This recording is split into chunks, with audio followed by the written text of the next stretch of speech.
എഫേസോസ് 6 15 മുതൽ 17 വരെയുള്ള വചനം സമാധാനത്തിൻ്റെ സുവിശേഷത്തിനുള്ള ഒരുക്കമാകുന്ന പാദരക്ഷകൾ ധരിക്കുവിൻ, സർവോപരി ദുഷ്ടൻ്റെ ജ്വലിക്കുന്ന കൂരമ്പുകളെ കെടുത്തുന്നതിന് നിങ്ങളെ ശക്തരാക്കുന്ന വിശ്വാസത്തിൻ്റെ പരിചയം എടുക്കുവിൻ. രക്ഷയുടെ പടത്തൊപ്പി അണിയുകയും ദൈവവചനമാകുന്ന ആത്മാവിൻ്റെ വാൾ എടുക്കുകയും ചെയ്യുവിൻ.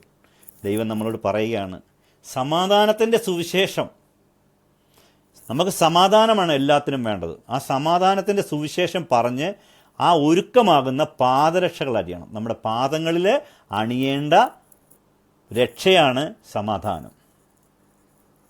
എന്നിട്ടോ സർവോപരി ദുഷ്ടൻ്റെ ജ്വലിക്കുന്ന കൂരമ്പുകളെ കെടുത്തുന്നതിന് നിങ്ങളെ ശക്തരാക്കുന്ന വിശ്വാസത്തിൻ്റെ പരിചയം എടുക്കാൻ. വിശ്വാസത്തിൻ്റെ പരിചയം എടുത്തിട്ട് വേണം നീ മുന്നോട്ട് പോകാൻ. ദുഷ്ടനെ തകർക്കണമെങ്കിൽ വിശ്വാസം എന്ന പരിചയം വേണം. അതാണ് ഞാൻ പറഞ്ഞത്, ഏറ്റവും കൂടുതൽ നമ്മുടെ പ്രാർത്ഥനയിൽ പറയുന്നത് വിശ്വാസം. ആ വിശ്വാസത്തിൽ ഉറച്ചു നിന്നു കഴിഞ്ഞാൽ സാത്താൻ അവിടെ ആദ്യമായിട്ട് പേടിക്കും. ഞാൻ എൻ്റെ കർത്താവിൽ, അതുകൊണ്ടാണ് പറഞ്ഞത് നിൻ്റെ അധരം കൊണ്ട് ഏറ്റു പറയണം യേശു എൻ്റെ കർത്താവാണ് എന്ന്. അധരം കൊണ്ട് ഏറ്റു പറയണം. ആ ഏറ്റു പറയുമ്പോഴാണ് നമ്മുടെ വിശ്വാസം വർദ്ധിക്കുന്നത്. സാത്താൻ പേടിക്കും. സാത്താൻ പറയും, നീ എൻ്റെ ആരുമല്ല, എൻ്റെ ആള് യേശു കർത്താവാണെന്ന് വിശ്വസിക്കുന്നു. അധരം കൊണ്ട് ഏറ്റു പറയണം. ഇതാണ് വിശ്വാസം. ഞാൻ ക്രിസ്ത്യാനിയാണെന്നല്ല പറയുന്നത്, എൻ്റെ യേശുവാണ് എൻ്റെ കർത്താവ്, എൻ്റെ ദൈവം യേശു ക്രിസ്തുവാണ് എന്ന് നമ്മൾ അധരം കൊണ്ട് ഏറ്റു പറയണം. ആ ഏറ്റു പറയണം. അത് ഹൃദയത്തിൽ വിശ്വാസം വന്നാൽ മാത്രമേ അങ്ങനെ പറയാൻ പറ്റുള്ളൂ. ഹൃദയത്തിൽ വിശ്വസിച്ചാൽ മാത്രമേ നമുക്ക് അധരം കൊണ്ട് സംസാരിക്കാൻ പറ്റുകയുള്ളൂ. അത് നമ്മൾ ചെയ്യണം. അതുകൊണ്ടാണ് പറഞ്ഞത്, സർവോപരി ദുഷ്ടൻ്റെ ജ്വലിക്കുന്ന കൂരമ്പുകളെ കെടുത്തുന്നതിന് നിങ്ങളെ ശക്തരാക്കുന്ന വിശ്വാസത്തിൻ്റെ പരിചയം എടുക്കുവിൻ, രക്ഷയുടെ പടത്തൊപ്പി അണിയുകയും ദൈവവചനമാകുന്ന ആത്മാവിൻ്റെ വാൾ എടുക്കുകയും ചെയ്യുവിൻ. വചനം, ദൈവവചനമാണ് വാൾ, ഇരുതല മൂർച്ചയുള്ള വാൾ അല്ലേ? അങ്ങോട്ട് വെട്ടിയാലും ഇങ്ങോട്ട് വെട്ടിയാലും മുറിയുന്ന വാളാണ് നമ്മുടെ ആയുധം. തിരുവചനം പറഞ്ഞാൽ വീഴാത്ത തിന്മകളില്ല, അവൻ വീണിരിക്കും. അത് വിശ്വാസത്തോടെ പറയണം. വിശ്വാസമില്ലാതെ വചനം പറഞ്ഞിട്ട് ഒരു കാര്യമില്ല. വിശ്വാസത്തോടെ പറയുന്നവന് മാത്രമേ ഇത് കിട്ടത്തുള്ളൂ. എഫേസോസ് 6 15 17 വചനം നിങ്ങൾ ഓർത്തു നോക്കി. സമാധാനത്തിൻ്റെ സുവിശേഷത്തിനുള്ള ഒരുക്കമാകുന്ന പാദരക്ഷകൾ ധരിക്കുവിൻ, സർവോപരി ദുഷ്ടൻ്റെ ജ്വലിക്കുന്ന കൂരമ്പുകളെ കെടുത്തുന്നതിന് നിങ്ങളെ ശക്തരാക്കുന്ന വിശ്വാസത്തിൻ്റെ പരിചയം എടുക്കുവിൻ. രക്ഷയുടെ പടത്തൊപ്പി അണിയുകയും ദൈവവചനമാകുന്ന ആത്മാവിൻ്റെ വാൾ എടുക്കുകയും ചെയ്യുവിൻ. അവിടെയും വിശ്വാസം വേണം. വിശ്വാസമുണ്ടെങ്കിലേ നമുക്ക് വിശ്വാസത്തോടെ ദൈവവചനം പറഞ്ഞാൽ അവിടെ അത് സംഭവിക്കും.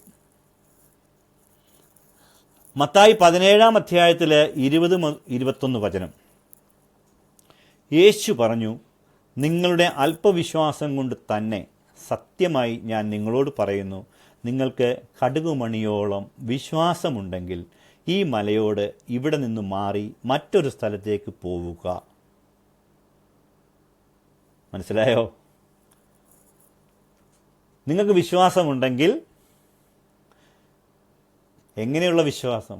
കടുകുമണിയോളം വിശ്വാസമുണ്ടെങ്കിൽ ഈ മലയോട് ഇവിടെ നിന്ന് മാറി മറ്റൊരു സ്ഥലത്തേക്ക് പോവുക.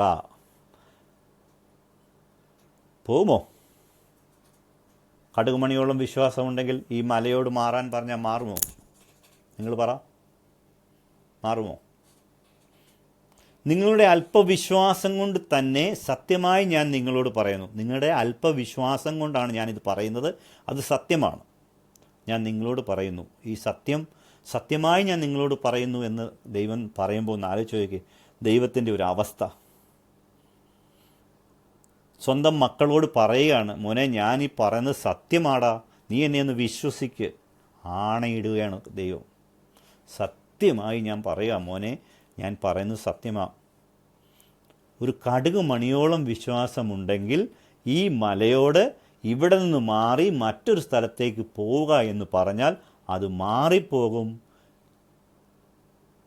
നിങ്ങൾക്ക് യാതൊന്നും അസാധ്യമായിരിക്കുകയില്ല. എന്താണ് കടുകുമണി? നമ്മുടെ കടുകുമണി എന്ന് പറഞ്ഞാൽ ചെറിയൊരു, നമുക്കറിയാം നമ്മൾ കിച്ചൺ കുക്കിങ്ങിനൊക്കെ ഉപയോഗിക്കുന്ന ആ ചെറിയ ഒരു കുരു അല്ലേ? അത്രയും അതിൽ കൂടുതൽ വിശ്വാസമൊക്കെ നമുക്കില്ലേ? കടുക് ഇത്തിരി ചെറുതല്ലേ, അതിനേക്കാളിലൊക്കെ വിശ്വാസം എന്തായാലും നമുക്ക് എല്ലാവർക്കും ഉണ്ട് അല്ലേ? എല്ലാവർക്കും ഉണ്ട് അതിൽ കൂടുതൽ വിശ്വാസം. എന്നാൽ ഇവിടെ അതല്ല പറഞ്ഞത്. കടുകിൻ്റെ സൈസിനെ അല്ല ഇവിടെ ദൈവം പറഞ്ഞിരിക്കുന്നത്. കടുക് എന്ന് പറഞ്ഞു കഴിഞ്ഞാൽ ചെറിയൊരു സാധനമാണ് അല്ലേ? കുഞ്ഞു സാധനമാണ്. അതിൻ്റെ അവസ്ഥ എങ്ങനെയാണെന്നുള്ളത് നിങ്ങൾക്കറിയാമോ? കടുകിൻ്റെ അവസ്ഥ, കടുകിൻ്റെ രൂപത്തെ അല്ല പറയുന്നത്, കടുകിൻ്റെ അവസ്ഥയെക്കുറിച്ചാണ് ഇവിടെ ദൈവം പറയുന്നത്. കടുകിൻ്റെ അവസ്ഥ എങ്ങനെയാണ്? കടുകിൻ്റെ അവസ്ഥ അത് മൃദുലമായ ഒരു ആവരണത്തിനുള്ളിലാണ് അതിൻ്റെ പരിപ്പിരിക്കുന്നത്. അത് അതിൻ്റെ സ്കിന്ന്, അതിൻ്റെ പുറന്തോട് തീരെ കട്ടി കുറവാണ്. എന്നാൽ അതിനകത്തിരിക്കുന്ന പരിപ്പോ അത് ഉള്ളിൽ ഞെരുങ്ങി അമർന്നിരിക്കുകയാണ്, അത് വിമ്മിഷ്ടപ്പെട്ടിരിക്കുകയാണ് പരിപ്പ് അതിനകത്ത്. എപ്പം പൊട്ടും, അങ്ങനെ ആ കണ്ടീഷനിലാണ്. നമ്മൾ ചില ഭക്ഷണമൊക്കെ കഴിച്ചിട്ട് വയറ് വീർത്തിട്ട് അയ്യോ വയറ് ഭയങ്കര വീർത്ത് പോയി, ഇപ്പോൾ വയറ് പൊട്ടിപ്പോവും എന്ന് പറഞ്ഞിരിക്കത്തില്ലേ? അമിതമായി ഭക്ഷണം കഴിക്കുന്നവരുടെ കാര്യം ഞാൻ പറഞ്ഞത്. ചില സമയങ്ങളിൽ നമ്മൾ കഴിച്ചു പോകും, കാരണം ചില ടേസ്റ്റോട് കൂടിയൊക്കെ ഭക്ഷണം കഴിക്കുമ്പോൾ നമ്മൾ ആ അവസ്ഥയിലേക്ക് മാറും. അപ്പോൾ നമ്മൾ പറഞ്ഞു വന്നത് ഈ കടുക് അതിൻ്റെ അവസ്ഥയെക്കുറിച്ചാണ് പറഞ്ഞത്. നമ്മുടെ ഹൃദയത്തിൽ വിശ്വാസം പൊട്ടുന്ന ഘട്ടത്തിൽ വരണം. ദൈവത്തോടുള്ള വിശ്വാസം തീഷ്ണതയോടെ ഇപ്പം പൊട്ടും എന്നുള്ള അവസ്ഥയിലേക്ക് നമ്മുടെ ആത്മാവിൽ ദൈവത്തോടുള്ള വിശ്വാസം വരുമ്പോഴാണ് ഈ മലയോട് അങ്ങോട്ട് മാറാൻ പറഞ്ഞാൽ അത് മാറുന്നത്. അല്ലാതെ കടുകിൻ്റെ രൂപത്തിൽ ഉള്ള വിശ്വാസമല്ല പറഞ്ഞത്. കടുകിൻ്റെ രൂപത്തിലാണെങ്കിൽ എനിക്ക് ഇത്തിരിയുണ്ട്, ഒരു 100 കിലോ കൊണ്ടുപോകാം, 100 കിലോ കൊണ്ടുവന്നാലും എനിക്ക് അതിൽ കൂടുതൽ വിശ്വാസമുണ്ട് അല്ലേ? നമ്മളോളം വിശ്വാസമുണ്ടെന്ന് പറയും. നമ്മുടെ തൂക്കത്തിനനുസരിച്ച്, എൻ്റെ തൂക്കത്തിനനുസരിച്ചുള്ള കടുക് കൊണ്ടുവെക്ക്, അത്രയും വിശ്വാസം എനിക്ക് എന്തായാലും ഉണ്ട്. എന്നാൽ ഇവിടെ ആ അവസ്ഥയല്ല പറഞ്ഞത്, കടുകിൻ്റെ അവസ്ഥയെക്കുറിച്ചാണ് പറഞ്ഞത്. അതായത് സൈസല്ല, അതിൻ്റെ അവസ്ഥയെക്കുറിച്ചാണ് പറഞ്ഞത്. അത് ആ കടുകിനകത്ത് ആ പരിപ്പ് വളരെ വിമ്മിഷ്ടപ്പെട്ടിരിക്കുക, ഇപ്പം പൊട്ടുന്ന ഘട്ടത്തിലേക്ക് ഇരിക്കുകയാണ്. അതേപോലെ നമ്മുടെ ആത്മാവിൽ, നമ്മുടെ ഹൃദയത്തിൽ ദൈവത്തോടുള്ള വിശ്വാസം അത്ര തീവ്രതയോടെ ഇരിക്കണം. ആ ഒരു ചെറിയ സുഷിരം പോലും ഇല്ലാതെ നിറഞ്ഞിരിക്കണം ദൈവത്തോടുള്ള ആത്മാർത്ഥമായ വിശ്വാസം. അപ്പോഴാണ് ആ മലയല്ല ഏത് സാധനവും ചെയ്യും. നമ്മൾ പറയുന്നത് അങ്ങ് സംഭവിക്കും, എന്തും സംഭവിക്കും. പറയുന്ന ഏത് കാര്യവും സംഭവിക്കും. എന്താണ് അതിന് കാരണം? അതിനൊരു വചനമുണ്ട്, ജെറമ്യ 19:15, സദ്വചനങ്ങൾ മാത്രം സംസാരിച്ചാൽ ഞാൻ നിൻ്റെ നാവ് പോലെയാകും അല്ലേ? എപ്പോഴും ദൈവകാര്യങ്ങൾ സംസാരിച്ചുകൊണ്ടിരുന്നാൽ നമ്മുടെ നാവ് ദൈവത്തിൻ്റെ നാവായി മാറും എന്ന് വചനം പറയുന്നു. അപ്പോൾ സദ്വചനങ്ങൾ മാത്രം സംസാരിക്കുന്ന നാവിനെ ഭയപ്പെടണം. ആരുടെ നാവാകും? ദൈവത്തിൻ്റെ നാവാകണം. അതുകൊണ്ടാണ് നമ്മൾ പുരോഹിതരെ, അങ്ങനെ നമ്മുടെ ബിഷപ്പുമാർ, പിതാക്കന്മാരോടൊക്കെ നമ്മൾ പള്ളിയിൽ പോയിട്ട് നമ്മളങ്ങനെ വഴക്കിടാനൊന്നും പോകരുതെന്ന് പറയുന്നതിന് കാരണം അതാണ്. അവരെപ്പോഴും അവരുടെ നാവുകൾ ദൈവത്തെക്കുറിച്ചുള്ള നാവുകളായിരിക്കും. അവരെത്രയും കൂടുതൽ പ്രാർത്ഥനയിലാണ്. ദൈവത്തെ അവർ സ്വീകരിച്ചവരാണ്. അപ്പോൾ സ്വീകരിച്ചവരുടെ ആ പ്രാർത്ഥന ദൈവത്തിൻ്റെ വാക്കായിട്ട് മാറും, ദൈവത്തിൻ്റെ നാവായി മാറും. അതുകൊണ്ട് പുരോഹിതരുടെ അടുത്തും സുവിശേഷം പറയുന്നവരുടെ അടുത്തും പിതാക്കന്മാരുടെ അടുത്തും ഒന്നും പോയി നിങ്ങൾ വെല്ലുവിളിക്കാനൊന്നും പോകരുത്. കാരണം അവർ ദൈവത്തിൻ്റെ നാവുള്ളവരാണ്, ദൈവത്തിൻ്റെ നാവാണ് അവർ. കാരണം അവർ എന്ത് സംസാരിച്ചാലും അത് ദൈവം അനുവദിച്ചു കൊടുക്കും, ദൈവത്തിൻ്റെ നാവായിട്ട് മാറും. അതങ്ങനെ സംഭവിക്കും. നോക്കണം, നിങ്ങൾ ഈ പ്രാർത്ഥനയ്ക്ക് ഈ വിശ്വാസത്തോടെ വന്നു കഴിഞ്ഞാൽ നിങ്ങൾക്കും ഈ അവസ്ഥയാണ്. പുരോഹിതർക്ക് മാത്രമല്ല, വചനം സംസാരിക്കുന്ന എല്ലാവർക്കും ഇത് തന്നെയാണ്. അതാണ് പറഞ്ഞത്, സദ്വചനങ്ങൾ മാത്രം സംസാരിച്ചാൽ ഞാൻ നിൻ്റെ നാവ് പോലെയാകും. ഹെബ്രായർ 12-ാം അധ്യായത്തിൽ 2-ാമത്തെ തിരുവചനം നമ്മുടെ വിശ്വാസത്തിൻ്റെ നാഥനും, ഹെബ്രായർ 12-ാം അധ്യായത്തിൽ രണ്ടാമത്തെ തിരുവചനം, നമ്മുടെ വിശ്വാസത്തിൻ്റെ നാഥനും അതിനെ പൂർണ്ണതയിലെത്തിക്കുന്നവനുമായ യേശുവിനെ മുന്നിൽ കണ്ടുവേണം നാം ഓടാൻ. അവന് തനിക്കുണ്ടായിരുന്ന സന്തോഷം ഉപേക്ഷിച്ച് അപമാനം വകവയ്ക്കാതെ കുരിശ് ക്ഷമയോടെ സ്വീകരിച്ചു. ദൈവസിംഹാസനത്തിൻ്റെ വലതുഭാഗത്ത് അവന് അവരോധിക്കപ്പെടുകയും ചെയ്തു. നമ്മുടെ കർത്താവായ യേശു, യേശുവിലുള്ള വിശ്വാസം മുന്നിൽ കണ്ടു വേണം നമുക്ക് മുന്നോട്ട് പോകുവാൻ.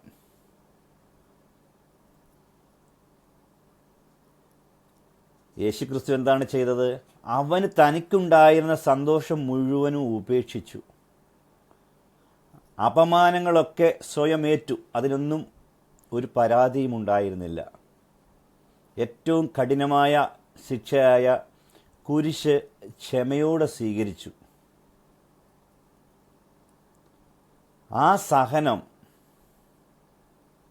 ആ സഹനത്തിലൂടെയാണ് ദൈവം നമ്മളെ കൊണ്ടുപോകുന്നത്. നമ്മുടെ ജീവിതത്തിൽ നമുക്ക് ഒരുപാട് പ്രതിസന്ധികൾ ജീവിതത്തിൽ കടന്നു വരും. ആ പ്രതിസന്ധികൾ വരുമ്പോൾ നമ്മൾ ദൈവത്തെ തള്ളിക്കളയുന്ന ഒരവസ്ഥ വരരുത് എന്ന് ഈ വചനം നമ്മളെ പഠിപ്പിക്കുകയാണ്.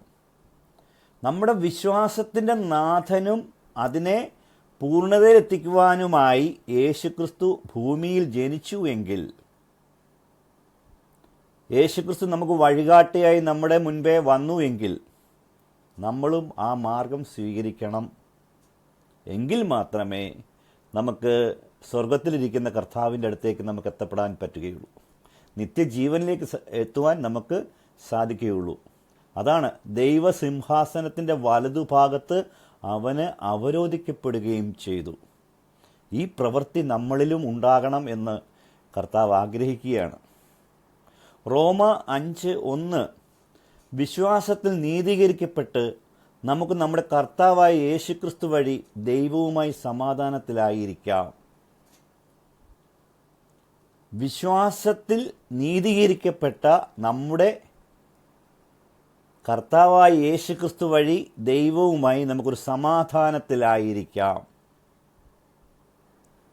എപ്പോഴും നമ്മൾ ദൈവത്തോട് ഏറ്റവും ചേർന്ന് നിന്ന ദൈവസ്നേഹം നമ്മളിലേക്ക് കടന്നു വരുന്ന ഒരവസ്ഥയുണ്ട്. നമുക്ക് സങ്കല്പിക്കാൻ പറ്റത്തില്ല. ആ ദൈവസ്നേഹം നമ്മുടെ ഉള്ളിൽ കടന്നു കഴിഞ്ഞാൽ നമ്മൾ ഈ ലോകത്തിൽ വെച്ച് ഏറ്റവും സന്തോഷമുള്ള നിമിഷങ്ങളാണ്. മനസ്സിന് എന്തോ ഒരു കുളിർമയാണെന്നറിയുമോ? നമ്മുടെ ടെൻഷനുകളെല്ലാം പോയി, നമ്മുടെ വിഷമതകൾ മാറി, നമ്മുടെ യാതൊരു വിധമായ നമുക്ക് പ്രതിസന്ധികളും ഉണ്ടാകാതെ ആ കുളിർമയുള്ള ഒരു മനസ്സുമായിട്ട് നമ്മുടെ ജീവിതം മുന്നോട്ട് പോകുക എന്ന് പറഞ്ഞാൽ അതാണ് സ്വർഗീയ സുഖം എന്ന് പറയുന്നത്. നമ്മുടെ ജീവിതത്തിൽ എപ്പോഴും നിങ്ങൾ ശ്രദ്ധിച്ചു നോക്കി, ഒരു ദിവസം പുലരുമ്പോൾ രാവിലെ മുതൽ നമ്മൾ കിടക്കുമ്പോൾ ഉറങ്ങുന്നത് വരെ നമുക്ക് ഓരോരോ പ്രശ്നങ്ങളാണ്, ടെൻഷനുകളാണ്. പ്രതിദിനം ഇന്ന് ഒരു ടെൻഷൻ മാറിയാൽ നാളെ വേറൊന്നിലേക്ക് വരും. ഇങ്ങനെ നമ്മൾ ചിന്തിച്ച് നമ്മുടെ ജീവിതത്തെ നമ്മൾ നശിപ്പിച്ചു കൊണ്ടിരിക്കുകയാണ്. എല്ലാം ഈ ദൈവത്തോടുള്ള വിശ്വാസത്തിൻ്റെ കുറവാണ്. ദൈവം പറയുന്ന മാർഗം സ്വീകരിക്കാത്തതിൻ്റെ കുറവാണ്. നമ്മൾ ഈ ലോകത്തിൽ ജീവിക്കുന്നത് പൈശാചിക ശക്തികളുടെ ഇടയിലാണ് എന്ന് നമ്മൾ ആദ്യം ബോധ്യപ്പെടണം. യെശയ്യാ പ്രവാചകൻ പറയുന്നുണ്ട്, അശുദ്ധമായ അധരമുള്ളവനും അശുദ്ധമായ അധരങ്ങളുടെ മധ്യേ വസിക്കുന്നവനുമാണ് എന്നാണ് പറഞ്ഞത്. യെശയ്യാ പ്രവാചകൻ ദൈവത്തെ അറിഞ്ഞു കഴിഞ്ഞപ്പോൾ, നയനങ്ങൾ കൊണ്ട് കണ്ടു കഴിഞ്ഞപ്പോൾ യെശയ്യാ പ്രവാചകനിൽ ഉള്ളിലുള്ള അനുതാപം പുറത്തേക്ക് വരികയും, ആ പുറത്തേക്ക് വന്നപ്പോൾ അറിയാതെ യെശയ്യാ പ്രവാചകൻ പറയുകയാണ്, ഞാൻ നശിച്ചു, എനിക്ക് ദുരിതമാണ്. നമ്മൾ ഓരോരുത്തരും ഈ അവസ്ഥയിലൂടെയാണ് കടന്നു പോകുന്നത്. എല്ലാത്തിനും അതിനൊരു കാരണമുണ്ട്. എന്തുകൊണ്ടാണ് നശിച്ചത്? എന്തുകൊണ്ടാണ് എനിക്ക് ദുരിതമായത്? നമ്മുടെ ജീവിതത്തിലെല്ലാം ഈ പ്രശ്നമാണ്.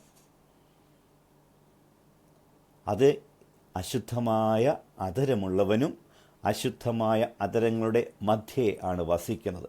നമ്മൾ ചെളിയുള്ള ജീവിതത്തിൽ ചെളിക്കകത്ത് കിടന്നു കഴിഞ്ഞാൽ അതിൻ്റെ സൈഡിൽ പോയി നിന്നാൽ പോലും നമ്മുടെ ശരീരത്തേക്ക് ആ ചെളി ശരീരത്ത് പറ്റിപ്പിടിക്കും. ആ അവസ്ഥയിലൂടെയാണ് നമ്മൾ കഴിഞ്ഞു പോകുന്നത്. അതുകൊണ്ടാണ് നമുക്ക് ഈ ദുരിതവും ഈ പ്രയാസവും ഈ രോഗാവസ്ഥയും സാമ്പത്തിക പ്രശ്നവും മുഴുവനും അതിലൂടെ വരുന്നതാണ്. നമ്മൾ മനസ്സിലാക്കേണ്ടത്, നമ്മളെപ്പോഴും ദൈവത്തോട് ചേർന്ന് നിന്ന് നമ്മൾ ദൈവത്തെ ആരാധിക്കുകയും ഒപ്പം ദൈവത്തെ വിശ്വസിച്ച് ദൈവത്തോട് ചേർന്ന് നിന്ന് ദൈവസ്നേഹം നമ്മൾ ആവോളം സ്വീകരിക്കുക. അതൊന്ന് കിട്ടാൻ വേണ്ടിയാണ് നമ്മൾ ആകെ കൊതിക്കുന്നത്. അതിനാണ് നമ്മൾ ഈ ദേവാലയങ്ങളും ഒക്കെ ഇങ്ങനെ ഓടി നടക്കുന്നത്. കാരണം നമുക്ക് ദൈവത്തെ സ്വീകരിക്കാൻ പറ്റുന്നില്ല.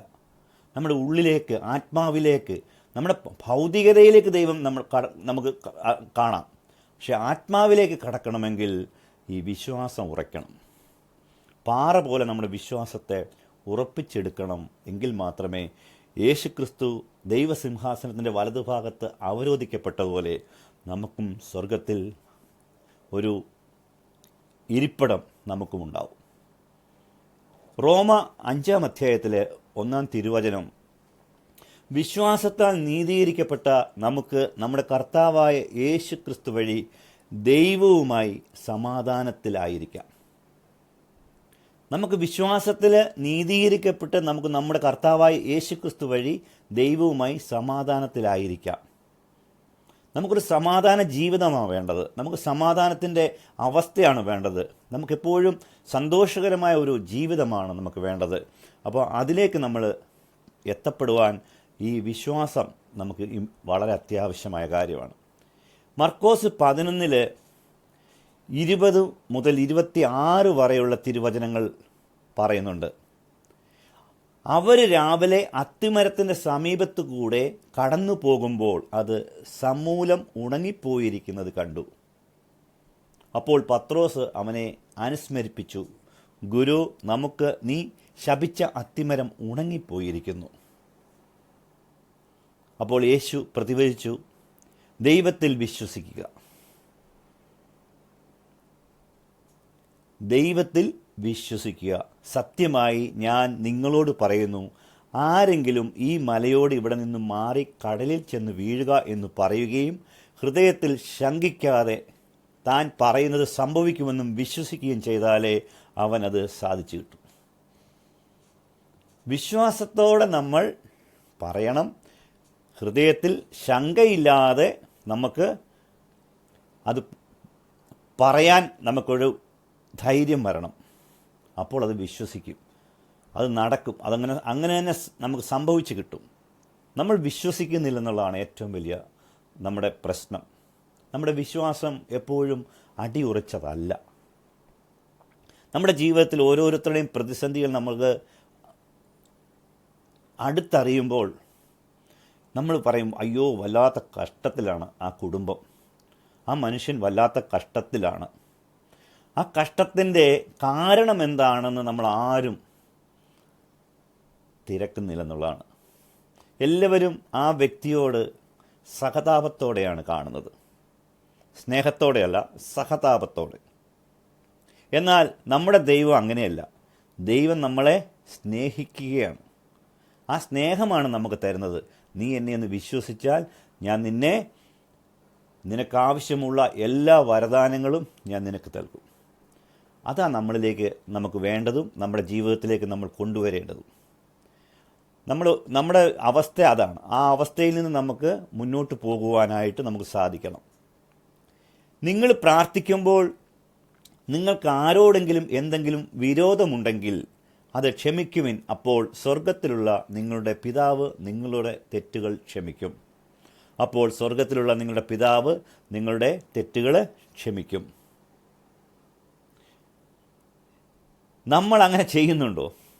നിങ്ങൾ പ്രാർത്ഥിക്കുമ്പോൾ നിങ്ങളോട് ആരെങ്കിലും എന്തെങ്കിലും വിരോധമുണ്ടെങ്കിൽ അത് ക്ഷമിക്കുവിൻ എന്ന് നിങ്ങളാരും പ്രാർത്ഥിക്കാറില്ല. നമ്മൾ അങ്ങനെ പ്രാർത്ഥിക്കുമ്പോഴാണ് സ്വർഗത്തിലുള്ള നമ്മുടെ പിതാവ് നമ്മളോടും നമ്മളുടെ തെറ്റുകളും അങ്ങ് ക്ഷമിക്കും. അതാണ് സ്വർഗസ്ഥനായ പിതാവേ എന്നുള്ള പ്രാർത്ഥന പോലും നമുക്ക് തന്നത്. സ്വർഗത്തിലുള്ള നിങ്ങളുടെ പിതാവ് നിങ്ങളുടെ തെറ്റുകൾ